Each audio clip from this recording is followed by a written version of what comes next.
नमस्कार मंडळी, तर आज आपण बनवणार आहोत शाही पनीर। तर त्यासाठी लागणारे साहित्य 200 ग्रॅम पनीर, 3 उभे चिरलेले कांदे, 1 टोमॅटो, 1 हिरवी मिरची, आले लसूण पेस्ट, 5 ते 6 काजू। तर सर्वप्रथम अर्धा चमचा हळद, अर्धा चमचा जिरे पावडर, अर्धा चमचा धने पावडर, अर्धा चमचा तिखट, हे सर्व मिश्रण व्यवस्थित मिक्स करून घ्यावे। कढईमध्ये 2 चमचे तेल घालून त्यामध्ये पनीरचे काप टाकावे।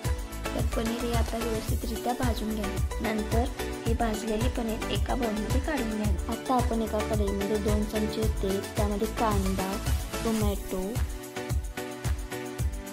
हिरवी मिरची, काजू ते मस्त आपण आता छान परतून घ्यायचे। त्यानंतर 2 मिनिटं प्लेटने कव्हर करून घ्यावे। आता हे सर्व मिश्रण आपण मिक्सरच्या पात्रामध्ये काढून घ्यावे। आता आपण याची बारीक पेस्ट करून घ्यावी। त्यानंतर कढईमध्ये 2 चमचे तेल टाकून पेस्ट घालून ती मंद आचेवर भाजून घ्यावी। आता आपण यामध्ये चवीनुसार मीठ टाकून घ्यावे। यामध्ये आता आपण हळद, लाल तिखट, गरम मसाला घालून मिक्स करून घ्यावे। आता आपण यामध्ये शाही पनीर मसाला वापरून मिश्रण व्यवस्थित मिक्स करून घ्यावे व त्याला तेल सुटेपर्यंत भाजून घ्यावे।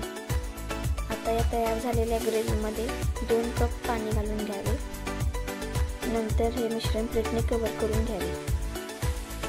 आता ग्रेव्हीला तरी आल्यानंतर आपण त्यामध्ये पनीरचे तुकडे घालून घेणार आहोत। आता आपण हे मिश्रण व्यवस्थित मिक्स करून घ्यावे व थोडी वरून कसुरी मेथी भुरभुरून घ्यावी। आता आपण ग्रेव्हीला तरी येऊपर्यंत 1 ते 2 मिनिटं प्लेटने कव्हर करून घ्यावे। जर तुम्हाला माझी रेसिपी आवडली असेल तर लाईक, कमेंट, शेअर करून सबस्क्राईब करा।